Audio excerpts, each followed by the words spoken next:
记者吧，你嘛，你有干嘛？然后嘛，你 email 里边呀，拍录下来不？那 text message 的嘛，demo 个补查了不呢 ？You have to stop and claim. We offer this gift after purchases. Action required app demo.com. Reply stop output ที่กองอ่ะ You have two stuff unclaimed. We offer these gift s after purchases. Action required. App tmucom/aqbfr2cc reply stop to opt out. ဘယ်လောက် crazy ဖြစ်နေပြီလဲနော်အခုကဒီလူမျိုးယူကတော့မှဒီ email တွေဖတ်လို့ရနေပြီဆိုတော့အခုက by the way ဒီမှာကားမှာ tire reset လုပ်မယ်လောက်တဲ့ချိန်မှာ तू ကတီမူကဆာလာလို့ကျွန်တော်ကဖတ်ပြတာပေါ့နော်ဆိုတော့အဲ့ဒီဟာကိုခဏတော့ပြဖူးပြီးဒီမှာနိုင်မယ်ပြီးတော့ဒီမှာဒီကိုမနူအလေးဘေးညာအပေါ်အောက်ပေါ့နော်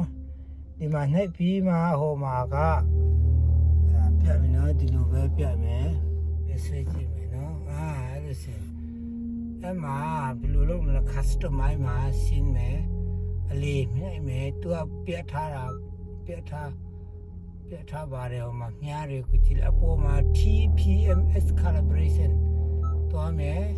ပြီးတော့အောက်ဆုံးမှာအောက်နားလေးမှာပြန်နိုင် install like ကိုနိုင်အမှ yes ပြန်နိုင်အဲ့လိုစင်တရားမငြင်းရတဲ့ဟာတွေကိုအကုန်လုံး reset လုပ်ပြီးပေါ့နော်ဆိုတော့အခုကတရားတွေပိုင်းနဲ့ချက်ပြတာဟာပြတော့မှာမဟုတ်ဘူးစစ်ပိတ်နေကဲစစ်ပြမှုမယ်တရားချက်တွေပြသေးလားဆိုတော့ဒါစစ်ပြတယ်ဘယ်တော့မှတရားချက်တွေဘာမှပြတော့ဘူးဆိုလိုတာကဒီဟိုစာဘောနော်တရားအချက်တွေပြတဲ့ချိန်မှာဒီကောင်က Honda Civic 2015ပေါ့နော်2015အဲ့ဒါကို reset လုပ်ရင်းနဲ့ဒီမှာ mail လေးပေါ်လာလို့ဒီမှာ read ဖတ်မလာပါညာပေါ့နော်အမှန်စင်တာယူပဲကြည့်လိုက်ဘာမှဒီဟိုဥစ္စာတွေမရှိဘူးဒါ audio connect တော့ဘာလို့ပဲရှိတယ်ဒါယူပဲဒီမှာ form တွေ setting တွေဘာမှတိတ်ထူမရှိဘူးအဲ့လိုပါပဲနော်